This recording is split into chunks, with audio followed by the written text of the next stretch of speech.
আমরা এই জগন্নাথ বলদেব সুভদ্রা মোহনের যে রথ দেখতে পাচ্ছেন, হ্যাঁ, এই রথ আমরা এসেছি আজকে যে ভগবান যে জগতের নাথ আজকে রথে আহ্বান করবে।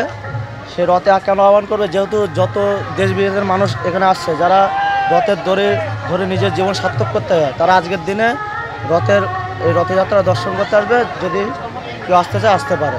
হ্যাঁ, আজকে শুভ রথযাত্রা মহোৎসব এখান থেকে আমাদের শুরু হবে যাত্রা মায়াপুর ইস্কন মন্দির অবধি। আপনারা যদি আসেন এই রাজাপুর জগন্নাথ মন্দিরে আসেন। কত কিলোমিটার এখান থেকে 5 কিলোমিটার দূরে ইস্কন মন্দিরে, চন্দ্রোদয় মন্দিরে ওখানটায় 7 দিনের জন্য জগন্নাথ মাসির বাড়িতে থাকবে।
I don't know in Bengali. Why you come here?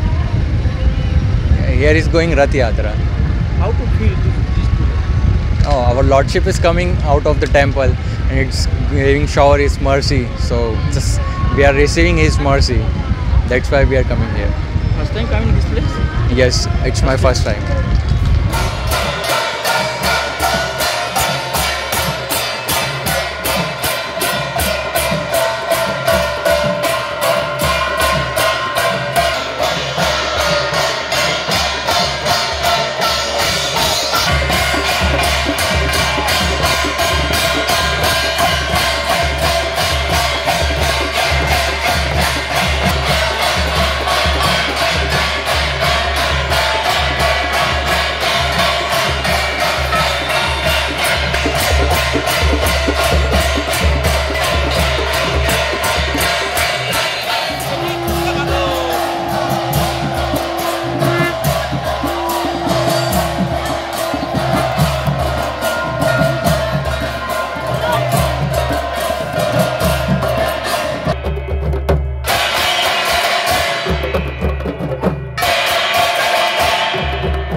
ইস্কনের প্রধান কেন্দ্র শ্রীধাম মায়াপুরের রথযাত্রা চিরাচরিত উৎসাহ উদ্দীপনা এবং ধর্মীয় রীতিনীতি মেনে পালন করা হচ্ছে। এই উৎসব বর্তমানে আন্তর্জাতিক রূপ পেয়েছে। এই প্রশান্ত পল্লী ভগবানের আশীর্বাদে এখন আন্তর্জাতিক রূপ পেয়েছে। দেশ বিদেশের হাজার হাজার ভক্তবৃন্দ জাতি ধর্ম বর্ণ নির্বিশেষে সকলেই অংশগ্রহণ করেছেন এই রথযাত্রাতে।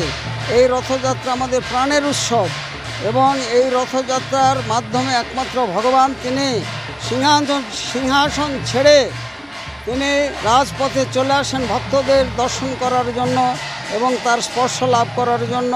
তিনি রাজপথে নেমে আসেন তাদের কৃপা করার জন্য।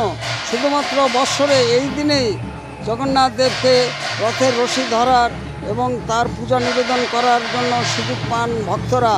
আমাদের উৎসব ভক্ত ভগবানের মিলন উৎসব। এই উৎসব রাজাপুর জগন্নাথ মন্দির থেকে 3টি সুসজ্জিত রথ যাবে মায়াপুরে চন্দ্রোদয় মন্দিরে। সেখানে অস্থায়ী মাসির বাড়ির রূপে অবস্থান করবেন। সেখানে 56 ভোগ এবং জগন্নাথ অষ্টকম স্তোত্র পাঠ, বিভিন্ন কার্যক্রম, ড্যান্স ড্রামা, সাংস্কৃতিক অনুষ্ঠান চলবে প্রসাদ বিতরণ এবং সকলে সেখানে পূজা দেওয়ার সুযোগ পাবেন। যারা আসেননি তারা এই উৎসবাদিতে অংশগ্রহণ করার জন্য সাদর আমন্ত্রণ জানাই।